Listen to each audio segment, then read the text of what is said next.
Assalamualaikum warahmatullahi wabarakatuh. Anak-anak sekalian, hari ini kita belajar sunan yang kedua, yaitu Sunan Ampel, di mana setelah Sunan Gresik meninggal atau Maulana Malik Ibrahim, Sunan Ampel diangkat menjadi sesepuh Wali Songo. Nama asli Sunan Ampel adalah Said Ali Rahmatullah.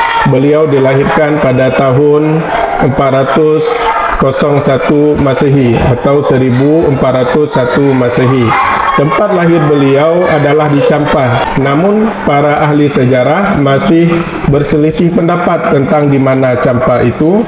Apakah itu sebuah tempat di Vietnam atau mungkin Campar ini adalah sebutan untuk jempa di Aceh. Selanjutnya, nama ayah beliau adalah Syekh Ibrahim As-Samarkandi. Kedatangan beliau ke Pulau Jawa diawali mulai sejak mundurnya Kerajaan Majapahit. Setelah meninggal Patih Gajah Mada, keadaan di Kerajaan Majapahit mulai menurun. Banyak adipati-adipati yang mulai berkuasa sendiri. Mereka tidak mau lagi tunduk kepada Kerajaan Majapahit yang masa itu dipimpin oleh Raja Brawijaya. Demikian juga keadaan pangeran-pangeran, mereka mulai sudah berfoya-foya, mulai sudah meninggalkan ajaran-ajaran leluhurnya. Atas dasar saran dari isteri beliau, beliau mengundang Sunan Ampel ke Kerajaan Majapahit untuk mengajarkan para rakyatnya maupun pangeran-pangeran. Akhirnya diundanglah Sunan Ampel. Beliau datang bersama ayahnya Syekh Ibrahim As-Samarkandi dan juga saudara beliau Said Ali Murtada. Sunan Ampel ini, yaitu Said Ali Rahmatullah, memiliki seorang saudara yang namanya Said Ali Murtada. Setelah kedatangan beliau, raja menyambut beliau dengan baik, bahkan memberikan sebidang tanah kepada beliau di Surabaya, tepatnya di desa Ampel Denta. Di desa itulah beliau pertama mendirikan masjid dan pesantrennya, serta berdakwah kepada masyarakat dengan lemah lembut. Sehingga dengan cara ajaran beliau itu banyak rakyatnya yang masuk Islam.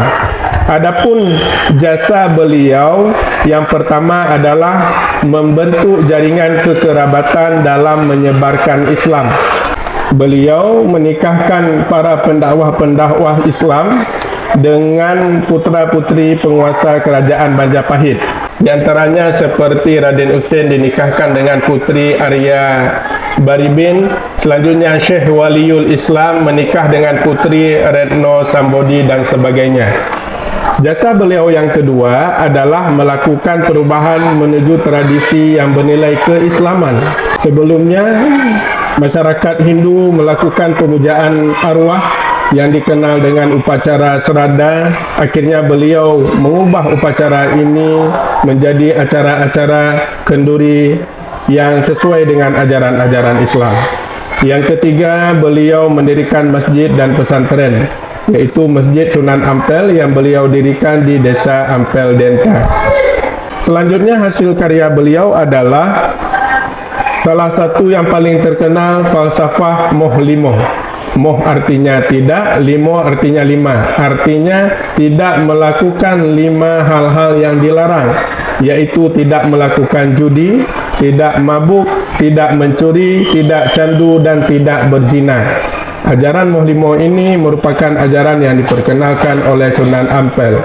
Setelah sekian lama berdakwah, akhirnya Sunan Ampel meninggal pada tahun 1481 Masehi.